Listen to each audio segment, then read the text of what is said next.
Hello, everyone. Welcome back to On Purpose, the number one health podcast in the world. Thank you so much for being a member of this community.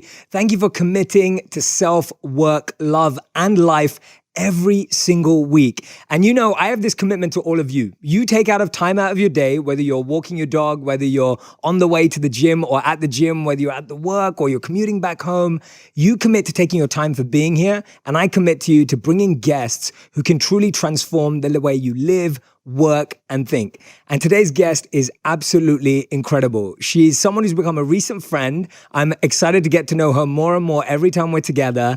And she's someone who's not going to disappoint. She doesn't really need an introduction, but I'm going to give her one anyway because she liked the words that I had on my sheet. But her name is Ashley Graham. She's an incredible supermodel. She's breaking barriers through body activism, and she's a style icon and designer. And she's the host of an incredible show on Ellen Digital Network called Fearless. Ashley, thank you so much for doing this. Hi, Jay. Hey. So happy to be here. I'm so grateful to have you here. Thank you for having me. Yeah. Hi, everybody. I love it. And I'm so glad because we literally met, I think like a month ago. Yes, at the Ellen DeGeneres kind of launch. They have their, what is it called? The upfronts? Upfronts. That's it. Upfronts in New York. Yes. And you're launching season 2 of Fearless. And I was already a fan of Jay Shetty. I was already following you. It was already the thing. And you weren't following me yet. That's okay. That's not But true. we're friends now. No, I'm just kidding. But it was so nice. And then we had a nice, really great lunch. And here we are. We did. And I actually didn't know this, but I told her that day when we met, I was like, Ashley, I've been stalking you for a long time, actually, because I saw you speak at the Forbes 30 Under 30 event in Israel. In Israel. Yeah, exactly. So I'd seen you from then. And then we bumped into each other at UPW in LA. Yep. And then we met here.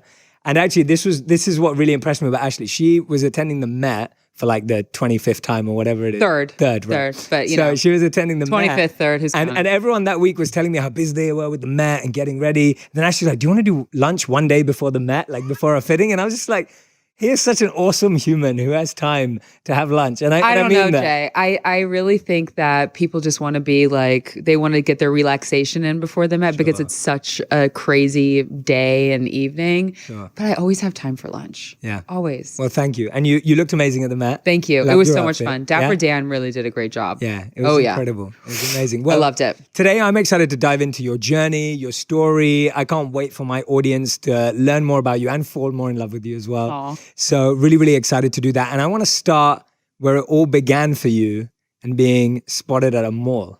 I know. It's so weird. I think, so that's really where I was discovered as a model. But if you take it back and you go back to like how I was raised, I'm from Texas, Atlanta, Arkansas, New Hampshire, and Nebraska.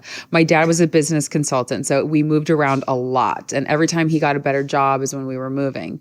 And from there, I mean, my mom, she was raised as a farmer in a farmer family, and my dad was low class, working class kind of family. So when they raised me and my sisters, it was really about like being humble, working hard, and when you start something, you finish it. So when I was in the mall and the scout came up to me and said, "Hey, do you want to be a model?" It was another opportunity that my mom and dad saw as something like, oh, maybe she'll like this thing. Because I didn't love basketball. I didn't love soccer, volleyball, because my mom and dad also played a lot of sports. They just kept putting me into sports. I also was not artistic at all. Like these are just, it's like I wasn't good at anything. And then modeling came about and they were like, let's try it. And next thing you know, it just kind of all stuck with me.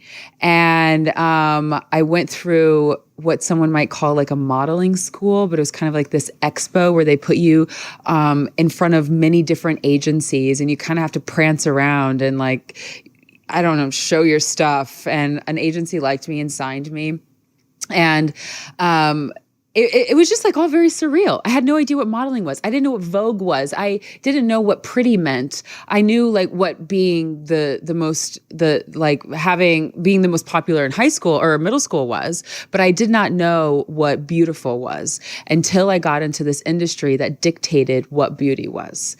And then that's when it was like a whole new world for me.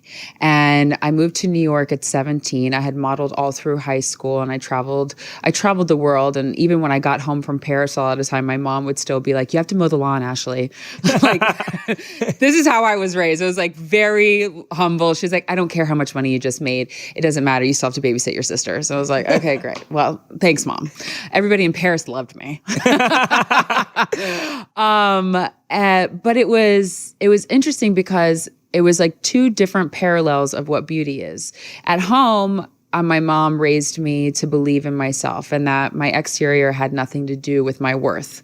And she raised my sisters the exact same way. She never looked at herself and degraded herself in front of the mirror, never said she needed to go on a diet. She was very strong and adamant about those things. And that kindness was the most beautiful thing that you could wear. And then I'm in this world that is only based off of your exterior, that is about your worth with your your size to hip measurement, with how beautiful your hair is, what your eye shape is. You know, you're not supposed to have a voice as a model. There's so many, it was just very strange to me. So I knew who I was from my mother and my father growing up, but then I had to conform to an industry that I wanted to fit into. And, the reason I think I wanted to fit into it, because it was a whole new world. It was like tasting a new piece of candy. It was, people offered, obscene amounts of money. They offered you to feel like you were in. They offered you the opportunity to be cool. And those are things that I had never felt afforded. And now it's like, oh, do I want those things? What do I have to do to get in? And you start to see yourself kind of make changes in your own belief system to fit into an idea or an ideal that was set that doesn't need to be. And that's exactly what happened. It was just kind of this like messy spiral downfall where I had to catch myself really quick before I fell into it. That's so powerful though, that you had this incredible upbringing.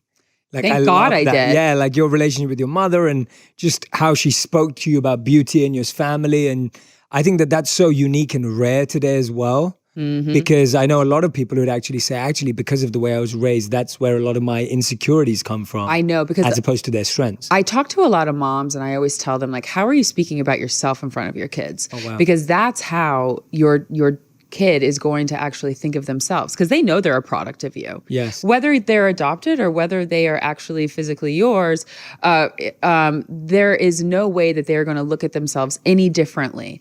And I've seen it in all spectrums with mothers that have never said anything bad to their parent or to their kid, but have talked very badly about themselves, and you see the product of the child. And, and I've met people who their parents have talked really poorly to them, and they're some of the most confident people. So, yeah, it can go either way. It really can. It can go either way. But how did you, tell me this, because I think you're someone who at such a young age went through so many huge transformations, so many huge transitions, right? It can't be easy being spotted, traveling all over the world, making all this money, being signed, all of this at such a young age, being brought into this huge industry which already has expectations.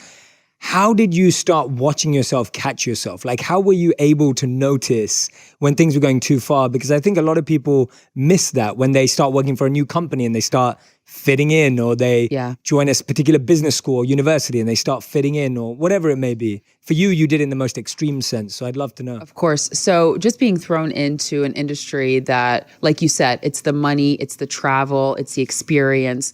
And then it's also about staying in that kind of like it mode. Yes. And the thing about being a curvy model is that at that time, you only were in basically one category, and that was catalog. So I didn't have to be like an it girl on the runway that had to like keep my hair in like a buzz cut and like platinum and then like have it long for next season just to like feel different. Like I just had to make sure that I was doing all the things that the industry expected of me. And whether that was talking how they talk, or losing the weight that they wanted me to lose, or dressing the way, or whatever it was.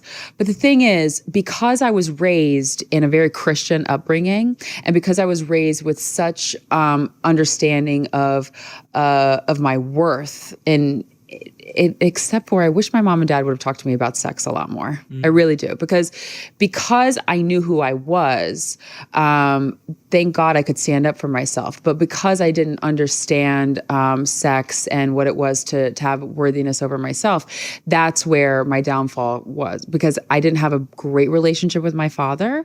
And in trying to fit in to this fashion world and not knowing who I was, and people telling me, oh, you're not good enough. Oh, you need to lose weight. Oh, your hair is, or your eyes, or whatever it was, your hip measurement. It was like, oh, then I needed to go find my worth. And then I would go find my worth in food. I would find my worth in men. I would find my worth in gossip. And that's when I really realized at 18 years old that I was on this spiraling downfall of hating who I was. I was working. I was making great money. But when you're working and making great money, but you feel really crappy about yourself, there's nothing that will bring you joy at all. So I called my mom and I was like, Mom, I'm not doing this anymore. I don't want to be a model. I want to leave New York City. This is just something that has gotten to me. And she told me, and I swear to God, my mother is so prophetic. She said, Ashley, your body is going to change someone's life and you have to finish what you started. And I was like, I have no idea what you're saying, lady, but I'm going to listen because we're supposed to listen to our mommies and daddies. And she said, I'm going to come up to New York and I'm going to spend some time with you, because I was really just going through a hard time.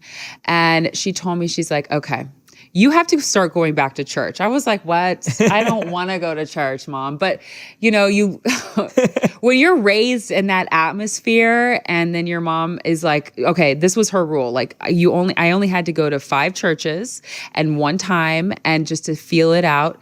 And the first church I walked into, I saw 3 people that I had known from my church in Texas that I had gone to. And it was like this, it was like a sign. It was like, wow, I see family in this church. So I started going to this church and I finally found like a community. And it was like outside of the modeling industry. It's like I had my whole life wrapped up into these people who didn't know me, who didn't want me because I wasn't fitting into an ideal. So then I started making friends outside of it all. And it's like I went back to my roots. I went back to who am I? And thank God I did, because it took me out of that nasty feeling of not feeling worthy. I stopped having sex. I was completely celibate after that. I started actually doing affirmations, and it was something that my mom talked to me about when I had no idea what they were. But she said, because we are Christian and we really believe that words have power. And I know that this is like many people that believe this, but it's like one of the biggest lessons in the Bible. And so she broke it down for me and she was like, if you keep calling yourself ugly and fat and not worthy and all these things, then that's exactly what you're going to be. Yes. So she said, change your words. And that's what I had to do. And it really helped me as well. And it was the words that I made for myself were, I am bold, I am brilliant, I am beautiful, I am worthy of all, I love you. And I love you was the hardest one of them all. And it wasn't like I just said these things and overnight it like bada bing, bada boom, like, oh, I'm a Miss Confidence. Yeah. It was inner work. It was outer work. It was dedication to knowing that I could change the trajectory of my future by having these words be my truth. And having these words be my truth has now enabled me to tell my full story and have other people's stories come out and talk to them about what affirmations are and how your words are really killing you. So thank God for Mom. Yes. She really pulled me out of the lot. Yeah. It was really great. That's beautiful. What an incredible relationship to have. That's awesome. And I thank you for sharing so openly as well, because I think so many of us start to validate ourselves through a partner, right? Through men or women, through food. We start to validate ourselves through all these different ways, and we don't even know we're doing it. And so to hear you say, I'm sure a lot of people listening and watching right now are going to be like, God, I've done that too. Yeah. And I was sharing just literally, you've hit it for me 2 weeks ago when I was doing Red Table Talk with Jada. I talked about that, how I would find my validation in how I treated women. So it wasn't even what I got from them. It was just like, if I could show off how amazing I was during my teens, then that would make me feel more validated if they were impressed by me. I know. And I think we get lost in this web, and we're just weaving this web, and you're just getting more and more lost and trapped, and you don't even know. And you feel so empty. And you feel so empty, even if you're externally successful and ticking all the boxes. Doesn't matter. It doesn't matter. And the fact that you broke through it, because I do feel that, and I said this to you when we met, you've literally shifted an industry. Like you have changed the industry from the way I view it, and from the way I experience it, and from the way so many other people experience it now. And Thank you. And I mean that. And the fact that you've been able to go from a place where actually all of these things were forced upon you to you now having a really powerful voice, right? Being able to share all these messages around it. I think that that's the transformation I'd love for you to walk us through. Yeah. Because I think that's the story of everyone. Like your story is the story of everyone, maybe not as extreme, right? But everyone who feels like, yeah, you're not good enough. You're not going to be able to do that. That's not possible. Or it doesn't work like that. Right? And then being able to break that. And I love the affirmation point you made. So let's start with that journey of transformation. I want to hear about how you did the work, because I know you have. Oh my God. And it's like, how do you get to the point of looking in the mirror and saying, I love you, and meaning it? Yeah. Because I agree, I love affirmations too, but you have to feel you have to know yeah. You have to know it in yourself, right? And it's one of those, it's really a lot of inner work. And for me, understanding that quiet time in the morning and meditation and prayer is like it is the thing that will get me through the day. I will wake up, I will feel terrible, I'll feel my mind will be foggy or whatever, but that quiet time in the morning, whatever you choose to do with it, that is your time. And it is so precious to me. So that has been something that has been a staple for me. Mm-hmm.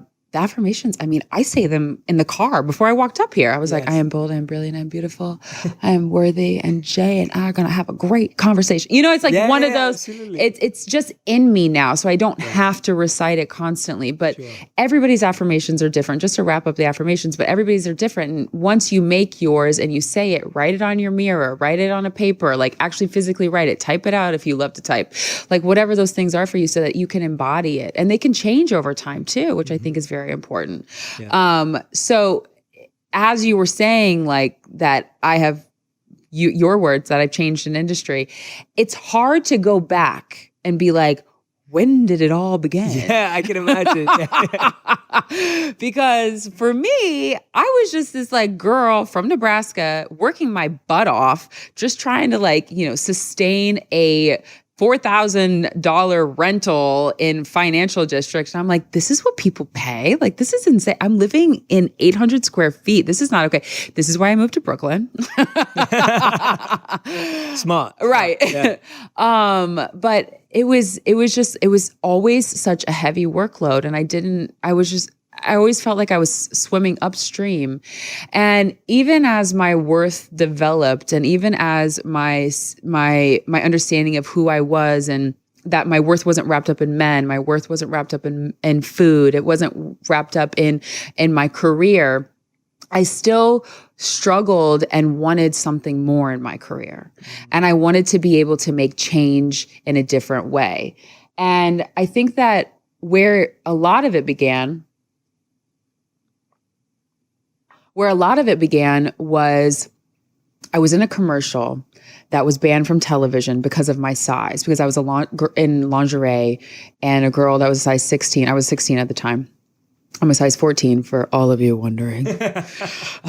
Everyone was. Oh my God. But people are always so just, Sure. We're still addicted to numbers. Wrapped up. Gosh. Anyways, that's another conversation. Yeah. Anyways, so I was a size 16 girl in lingerie in this commercial, and I was like going to meet my boyfriend, and it was banned from TV. And that's really where kind of my career took like this trajectory of like, oh, there's this girl, and like maybe we want to get to know her.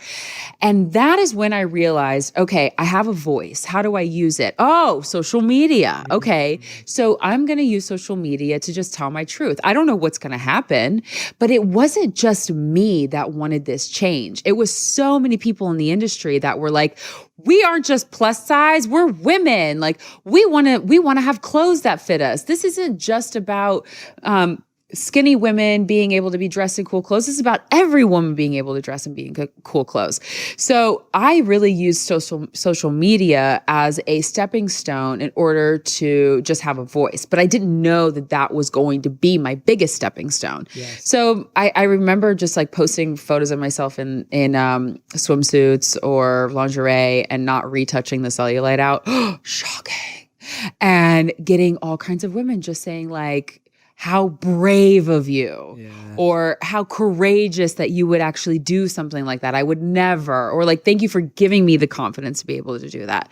And I thought, okay, well, this is good. This is a thing. This is real. Yeah, people care. Exactly. And then I realized that there was a hole in the market for lingerie, and that people were looking at me as a lingerie girl. They didn't know my name, but they knew that I was a lingerie girl because of this commercial that was banned. So I was like, well, great. I'm going to make lingerie for all of you then. Wow. And because I could take a step back and look at where there was holes and where I could fill it at the time, because at the time I was 23 years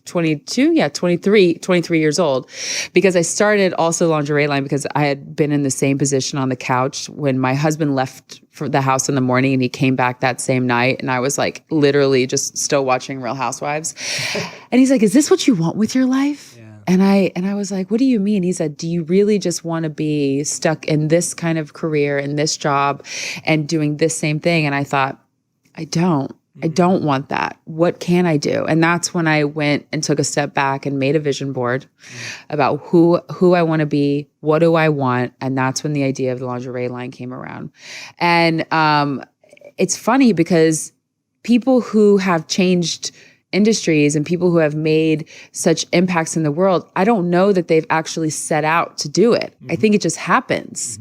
And I've just taken every little gap that I've seen in my industry, and I've tried to fill it. Because if I'm filling it with my voice, then I know that I'm filling it with a voice that is like so many other people who just want to be included, who want to have inclusivity, who don't want to be called different because we are the norm.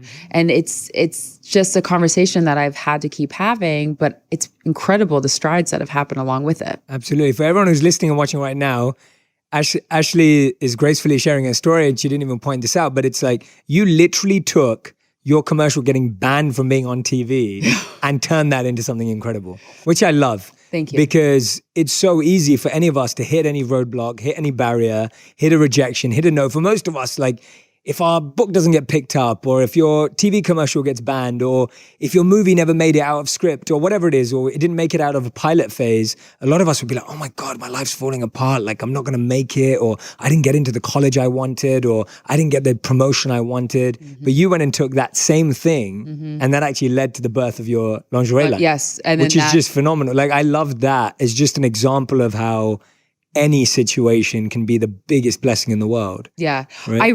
I think of no's as maybes, and I turn my maybes into yeses. Right. And I know that not just one person is going to give me an answer. So there wasn't a door that I didn't knock on. Yeah. And I thank my parents all the time for instilling that hardworking ethic in me, because it doesn't matter what you're doing in your career. You understand this. I understand this. You have to work your butt off.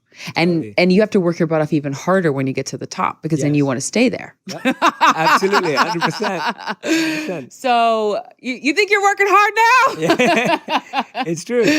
So I don't know. I just think that was a very pivotal moment, and then it all just kind of started spiraling into these great opportunities, and also just being able. I did a TED Talk, which was like also very scary for me. Very scary, but it enabled me to have a voice. And so many models were silenced. We were just told that, you're a pretty face, be quiet. And it's crazy. It is crazy. It blows my mind. I know, because we're people. Like we have many opinions. We have many things that we're passionate about. And we want to change the world. And I actually, in my book, I wrote a chapter about when models talk. And it's interesting because I had started this group called called Alda, and it was me and 4 other curvy girls who had been switching agencies, and we did it together because we knew if we went to a really big agency that did not have any curve models, we could really change the industry. Wow. And we made these business proposals, and we talked about how much money we each made and how much money that the whole curve industry is making and what the trajectory of the industry is. And we took it as like this business opportunity to really to tell the industry who we were, not just as the 5 of us, but like who we are as curvy women. Yeah. And they listened, and sure enough, 6 years later, here we are. And oh my God, I didn't know that part. Yeah. I love that. I'm so glad you're sharing You that. can't do it alone. There's nothing you can do that is only going to be you. There's teams that are behind people. There is mountains that you have to climb over to get to these places, and you need people along the way to help you. And I always thank those girls when we stay really close. But yeah. Yeah, no, I love that you brought up that point. I was sharing the other day that I feel like so many of us, when you're starting in a space, you look at everyone else as your competitor. Right. And you're like, okay, who's winning in this space? What's my competitor analysis? Yes. Right, like, oh, she's number 1, I'm number 10, or whatever it is. Yes. So actually, what you've just shown is this beautiful example of collaboration, right? Collaborators and seeing everyone. And I remember when I first started making content, for me, it was the same. I was looking at every content creator as someone I could potentially collaborate with. Mm-hmm. And I would literally write to everyone and just be like, hey, I really believe that we need to share these messages. Why can't we support and share with each other? Mm-hmm. And a few years later, I've seen the growth of all these incredible other platforms. Mm-hmm. And we all work together in the same way. So I love hearing that because I think so often we feel alone and we choose a lonely path when we don't need to. Mm-hmm. Right? Mm-hmm. No, it's so true. And especially in the fashion industry, everything is a competition. Yes. And it's about the Instagram followers, who's got covers, who's in the campaigns, who's on the runways. And it was really groundbreaking for people to see us all band together. And even the agencies were shook by it. They were like, oh, you told each other how much you make? Like, how dare you? Exactly. But we had to, because we wanted to make sure that we were making the right decision. Yeah. Oh, go on. No, it's okay. It's okay. But I was going to bring up another great story in that even though I did that, I still had to learn another lesson a couple years later, where actually it was a year prior. My bad. I'm getting my timeline all mixed up. But there was a cover that I was up for, and it was Italian Vogue. And Italian Vogue in the fashion industry is like being on the cover of Forbes in this side of the world. Okay. And it is like, oh, the creme de la creme. And I was on hold to be on this job. And the night before, I get the call and they're like, you didn't get confirmed, but 3 other brunettes did. And I was shook. And I thought, okay, there's day 2. And they told me that maybe I'll get into day 2. The next night they called me. They were like, Ashley, sorry, you didn't get it. And I honestly went and ate a bowl of pasta because like that was like my method of just like coping and healing. And I said to my agent, I said, is this going to ruin my career? These 3 brunettes, like they're going to take over and they're going to take every job that I've ever worked so hard to get. And he said, don't worry about it. Like, you're my moneymaker. You're my star. Nothing will happen to you. Sure enough, when this cover came out, it was like, boom, I stopped working. And these other girls just started getting more and more jobs and more fame, like whatever that was for them. And I was so pissed. I was pissed. I was angry. I was jealous. There were so many emotions that were going on in my mind. And there was nothing that I felt like I couldn't have done to get on that cover, but except for just be pissed at that point. And I had this probably 3-day conversation with myself about what would it have meant to me to be on that cover. And I talked myself through what the success of my feelings would have been, all of the highs, what jobs I would have gotten, all of that stuff. And I said, but it didn't happen. It wasn't yours.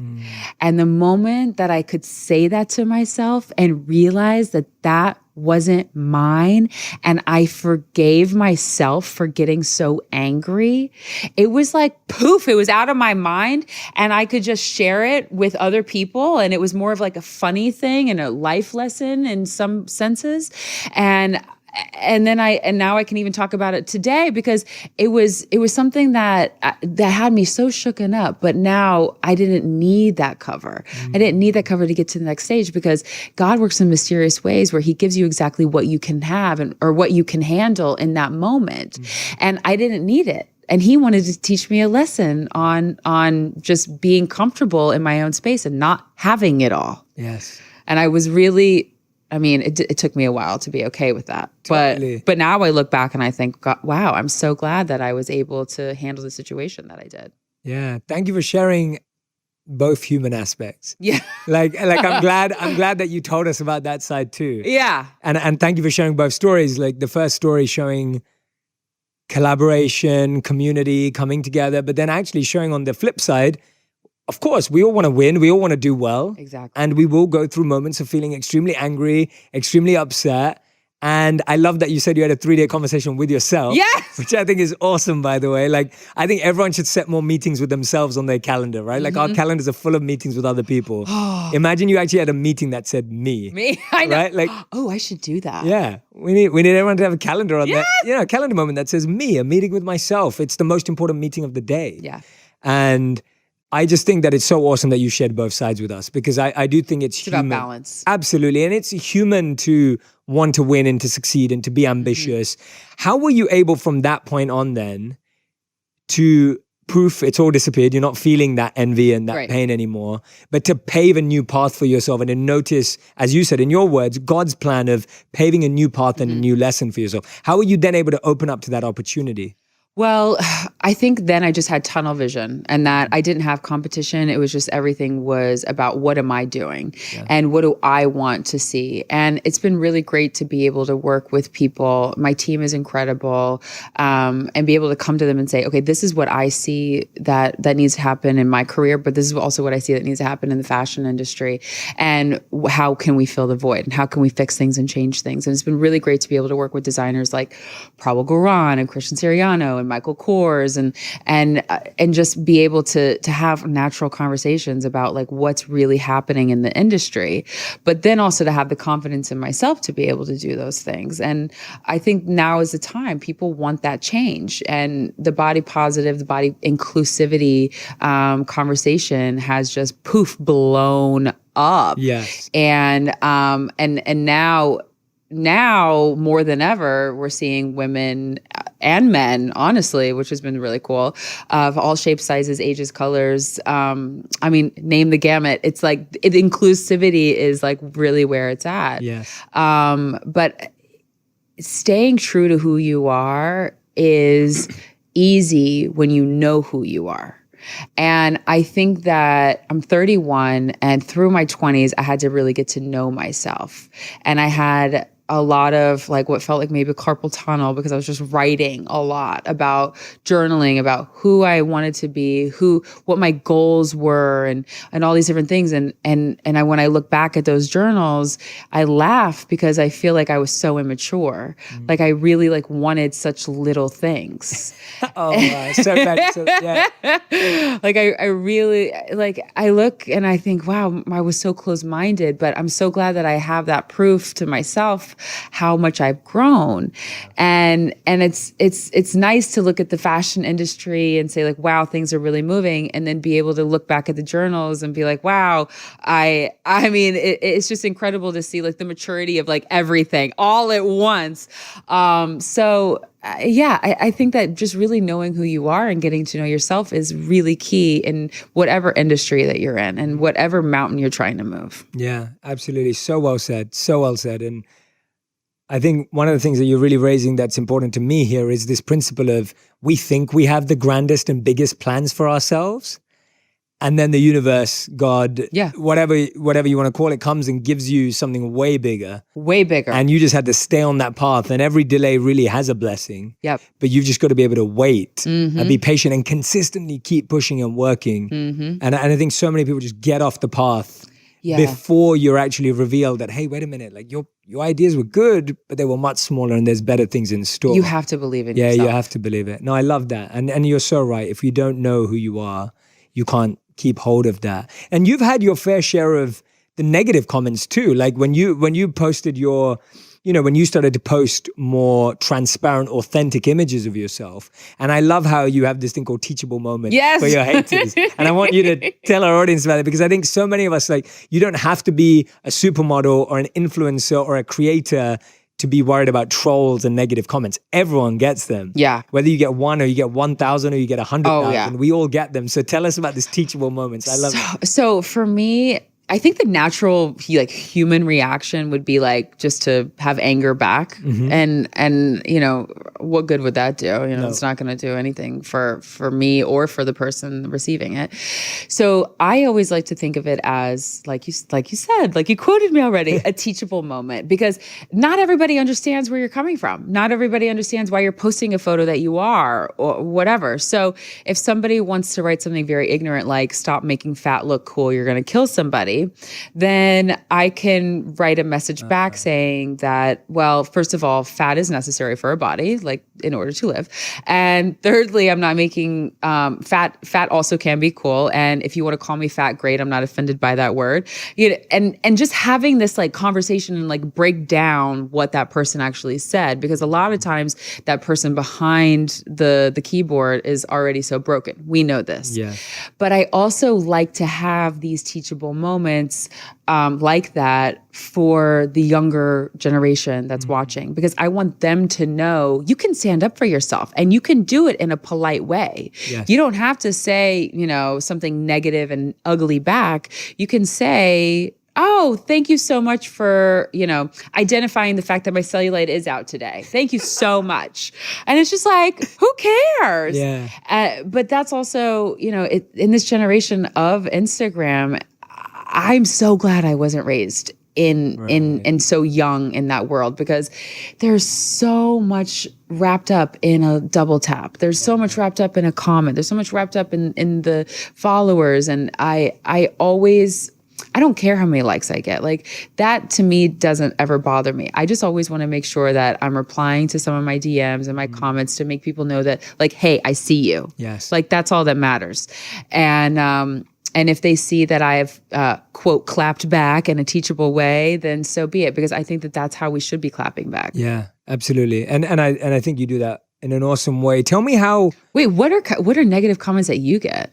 Negative comments? Yeah, because you're not showing your cellulite. Okay, no. I'll tell you one of the first ones I got, which I'll never forget because it was genius. I thought it was hilarious. So it said, like, I bet he has a wind-blowing machine for his hair to fly like that in the videos. Oh my God. So like someone literally accused me of and I was like, wow, that's such a good idea. But I was just outside. That was like one of the first videos I made. I didn't have a team. It was one guy with his camera and me. It was a super windy day in London. Oh. And I'm sitting on this rooftop and literally my hair's flying. The sound was really good, right? The sound was really good. I saw that interview. Yeah. And it's just like, so that was one of them that I got. I think, so that's something common I get is something based on, again, it's always physical. A lot of it's physical. Exactly. And I'm like, okay, I can laugh at that. That's funny. That's cool.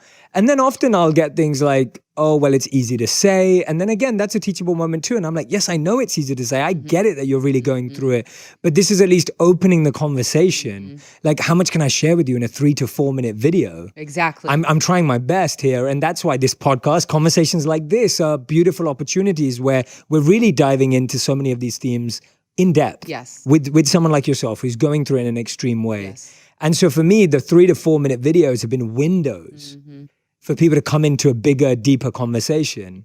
And so I'm open about the fact that I can't answer everyone's problems in 4 minutes. And I'm not trying to either. Right. I'm just trying to start a conversation. And that's what my videos were about. It's how do we start a conversation about these themes? I believed, when I started making content, I believed that people are having these conversations offline in their personal circles or on their own, but no one was having them online. Right. And so I was like, how can we urge and encourage more people to feel comfortable and confident to have them? Yeah. So yeah, I get those. So hey haters. Hey haters, yeah, hey haters. Teachable moments, I love it. But one of the things I really want to ask you this, and this is something I ask a lot of people whose industry or career is based on an external accolade or award. In your case, for example, getting a magazine cover, like you said, Italian Vogue. Getting a magazine cover is a big deal, right? For a model, it's huge. I mean, that's kind of proving like progress in one sense. How have you stayed in love with the process and motivated every day rather than waiting for that release of a cover to validate how you feel about your career and yourself.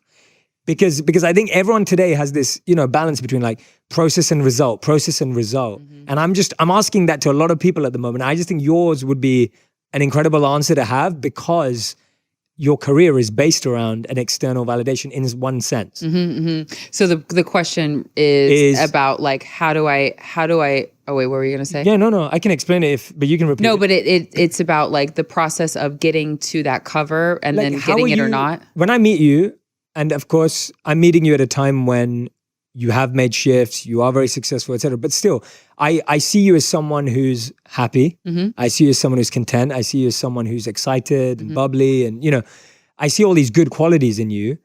And I'm guessing that you don't live for the cover. I'm guessing that you love life every day. Right. I'm assuming that. Right. And if that's true, then it's like, how have you fallen in love with the process of getting to the cover and not living for the cover? I see. Does that make sense? 100%. 100%. So if you for me, I can't wrap myself up of my worth in my work. Mm-hmm. Because if you wrap yourself up in your worth of anything, you're going to completely fail at it. Mm-hmm. And that's like wrapping yourself up in a relationship or, literally anything. So I have made this conscious decision to be 100% comfortable and confident in who I am as Ashley and not have the world tell me who I am, but know who I am because of how I know God made me, because I know what comes out of my mouth, because I know what I look at, because I know what I do on a daily basis, what the tangible things that I am able to do. And there are so many covers that have not come. There are so many jobs that I wish have and would and will that have not. But I'm not wrapped up in that because I know what I'm doing is making a change in the world that I'm living in today. And I think that if I were to be so wrapped up in the actual process, then I would be living in high anxiety every day. And I choose not to live in anxiety. Yeah, I love that answer. That's awesome because that's something no one can ever take away from you. Ever. That's something Nobody that can can. never be taken away. Yeah, exactly. Absolutely. Thank you for sharing that. I've been thinking about that a lot, especially with so many people's lives today that revolve around a cover or a movie or an event or a promotion. It's always about this result. But it's hard to get to that place. It is. Especially in an industry that is so wrapped up in what you do have and what people see on social media. And it's hard to teach the next generation that as well, because everything is about like the look and the glam and and like the behind the scenes and like and also just like showing literally everything and not having anything sacred. And, none of that bothers me. None of that affects me because I know who I am and I know what my mission is. And I think it's important. Absolutely. I love how that message keeps coming back through everything you say, which just shows how crystal clear it is. It's awesome. You mentioned there, and we spoke about this at lunch, about your relationship. Yes. You're married for 9 years? 9 years in August. 9 years, which is amazing. Congratulations. Thank you. That's awesome. I love that. I've been married every year is a journey. Absolutely. You have 3? I've been married for 3 together with my wife for 6. Okay, got it. Yeah, we've been married for 3. Did it feel different after you got married? It did. It felt better. Mm-hmm. I actually loved getting married. It was amazing. Aww. Like I think it was one of the best decisions I ever made. And I was always like, I always say this to everyone. I'm like, I upgraded totally. Like my wife's awesome.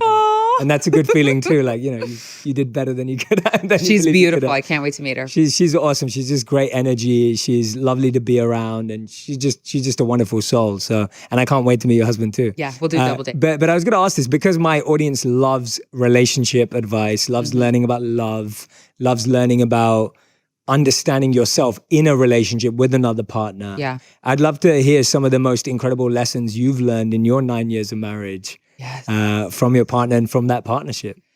Well, something that I've realized with Justin is that consistency is key. And the more consistent you are with your partner, the more trust you're going to build with them.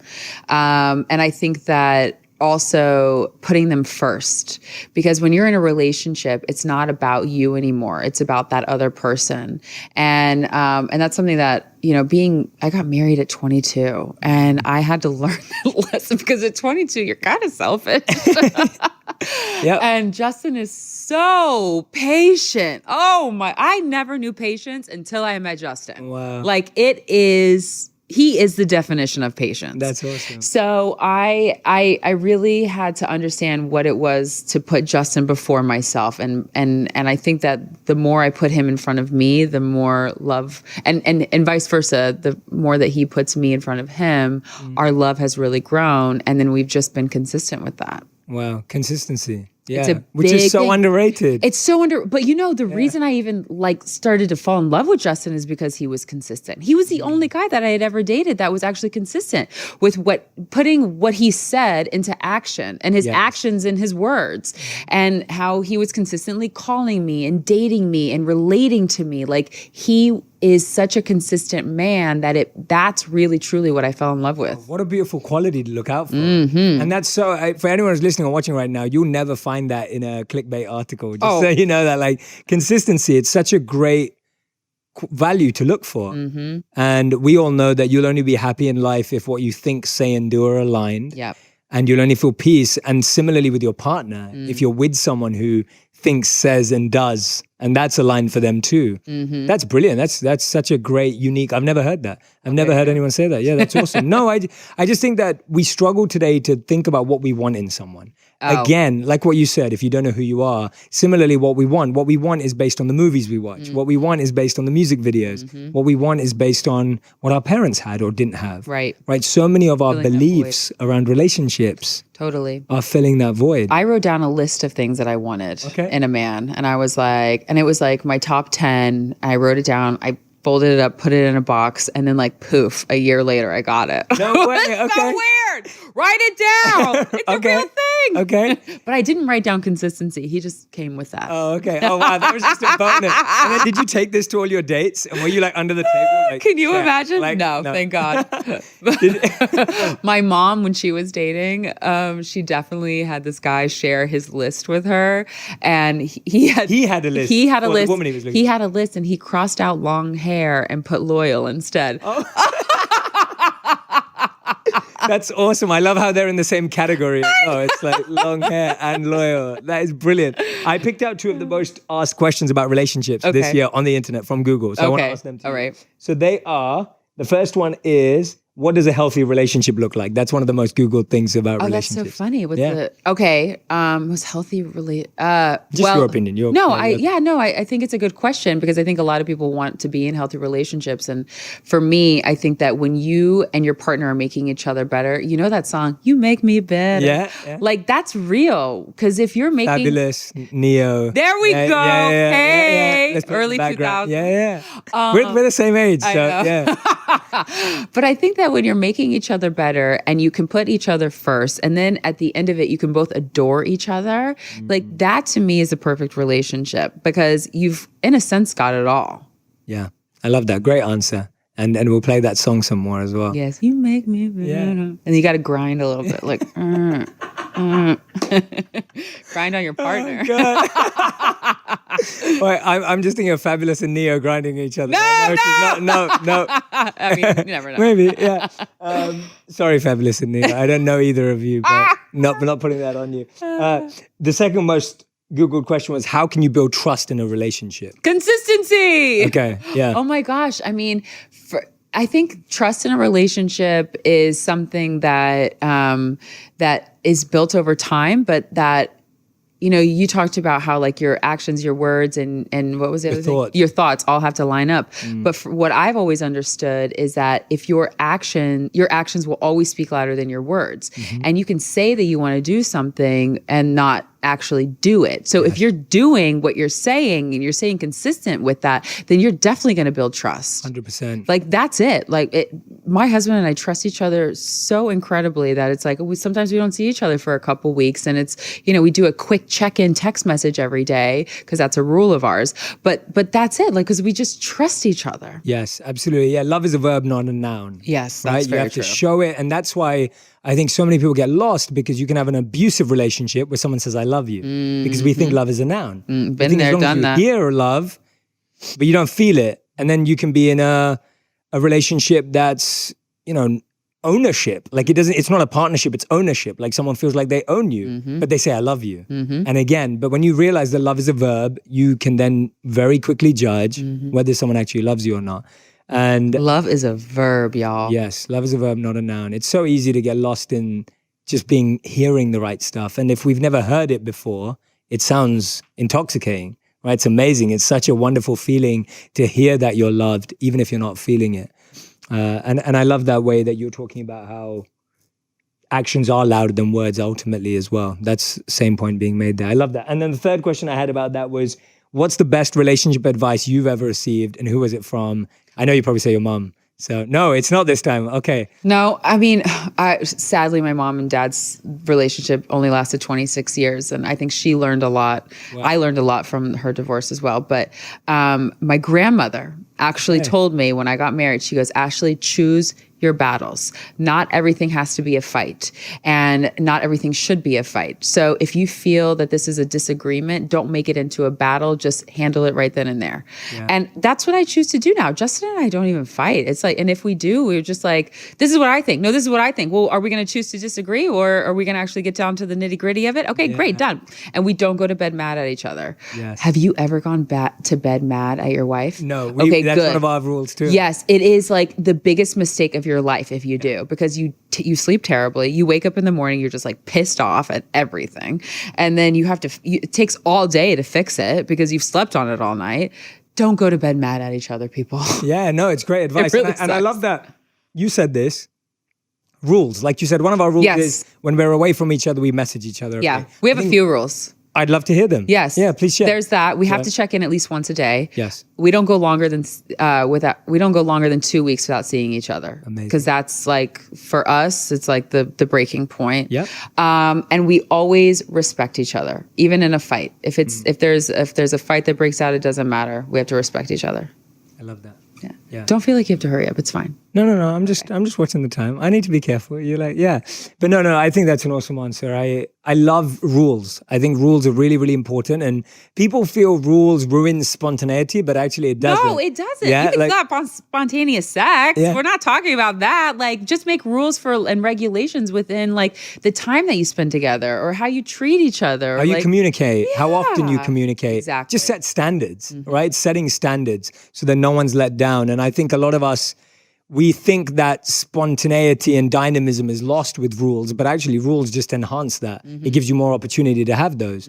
And I've definitely seen that in so many relationships that don't have rules, that actually just start losing standards, and then people end up settling or lowering their standards, and then it's lost. Yeah, don't lower your standards. Yeah, don't lower your standards. It's not worth it. No, definitely. It's so easy to settle in relationships. It is. It's really, really easy. Been there, done that. Yeah, yeah. And we lower our standards when we're lonely as well. Yes. Like I see that a lot today, that I see friends who see all their friends are in a relationship, and then you want a relationship because your friends are in one. And so loneliness becomes your metric of why you want someone in your life. Then you're just like a serial dater. Yeah. Or serial sleeper around her. Exactly. And what you said about arguments is so important. There's this incredible study by John Gottman.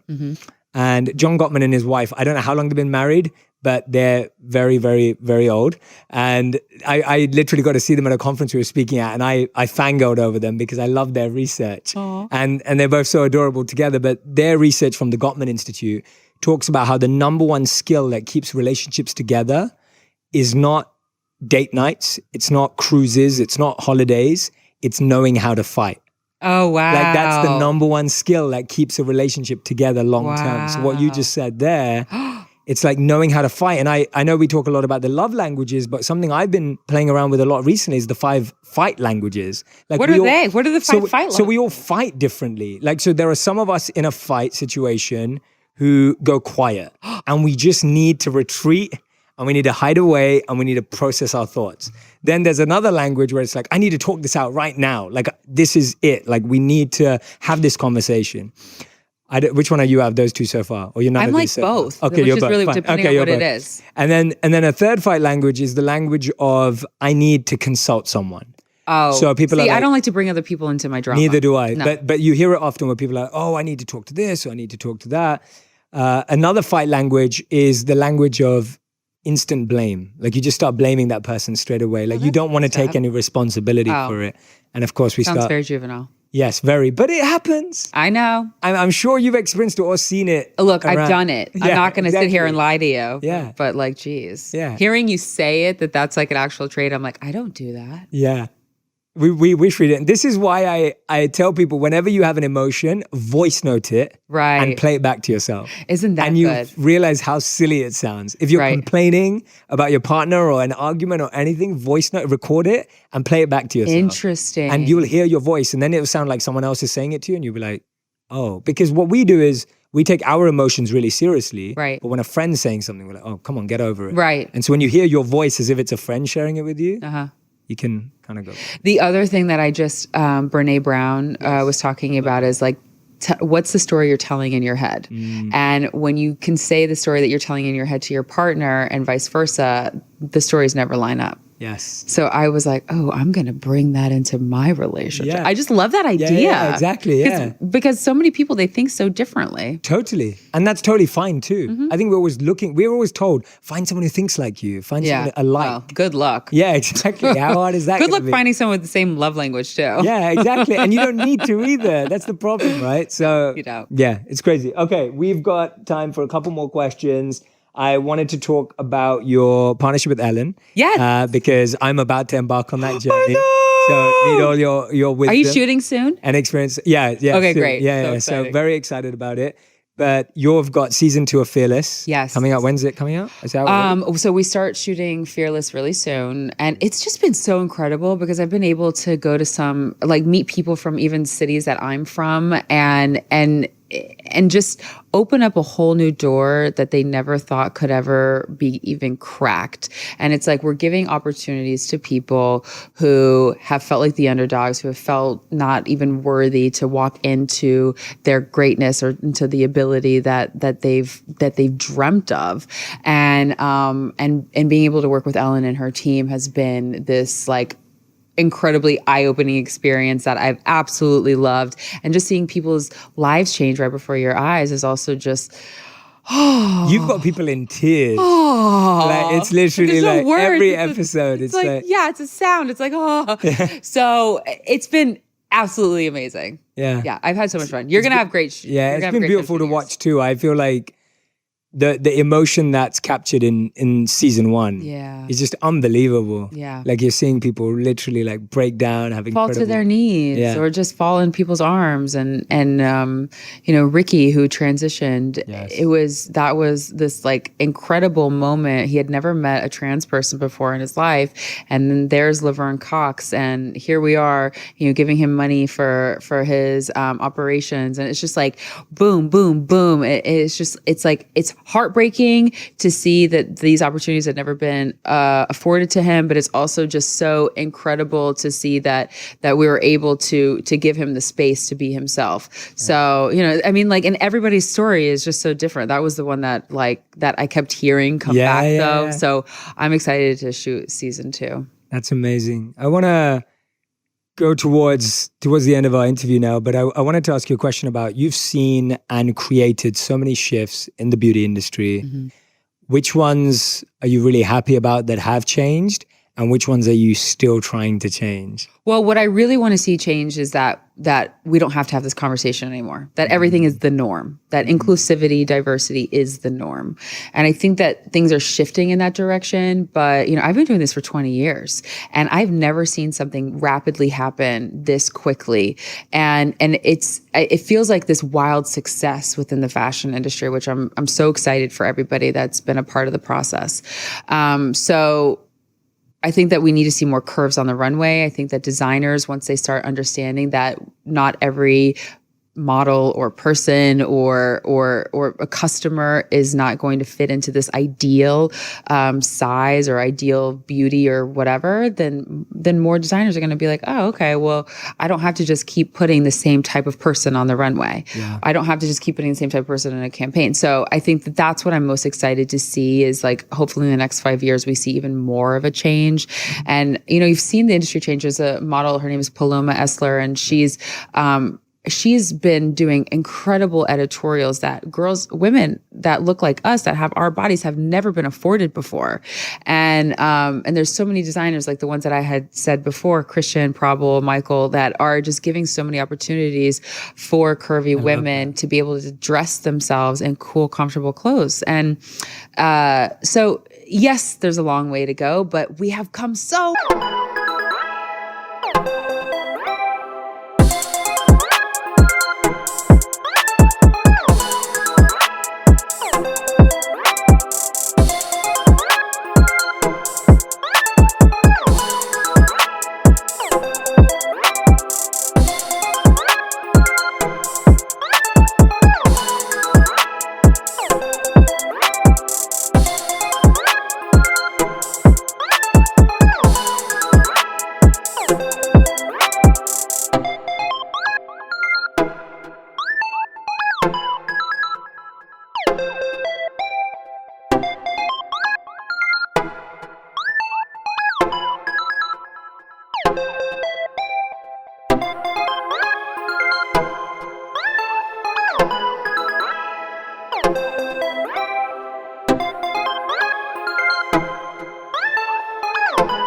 far, which is also so great. Yeah. And I love that you've been such a huge part of that. Thank you. And to be able to sit here and have this conversation with you, I think we should celebrate that, because it's going to take, I hope that this interview is going to inspire more people in whatever space you're in, whatever industry you're in, big or small. Like, it doesn't matter about the scale, but it's about starting to have a voice, starting to make that shift, starting to stand up for what you believe in. Stand up. What's important. Use your voice. Yeah. And that's in any industry. Absolutely. Awesome. So we end every interview with a final 5, which is a rapid fire, quick fire round. We do it in Pretty Big Deal too. You do. Answers are only 1 word or 1 sentence maximum. Oh God. Okay. Yeah. So are you ready? Yes. Do you want to wait? Do you want to talk about anything else that we haven't talked about? Exciting You want to things? talk about Pretty Big Deal? Yeah, let's talk about Pretty Big Deal, because I know we're going to do it when you relaunch. But you're let's come talk up about Pretty it. Big Deal. Yeah, exactly. So Wait, that's the trade, right? Yeah. No, yeah. That's why we're doing this, right? Like, we're only doing this because she's having me on. No, I'm excited. But, so season 2, Pretty Big Deal. When we had our lunch and you were explaining your process of how you shoot your podcast, I was like, Eureka, I've got new ideas. So I'm excited for season 2, Pretty Big Deal, to come out. And, I wanted to start the podcast because, first of all, models aren't given the opportunity to have a voice. And that's such news to me, is having never been in the modeling industry. It's so interesting from a complete outsider. Yeah.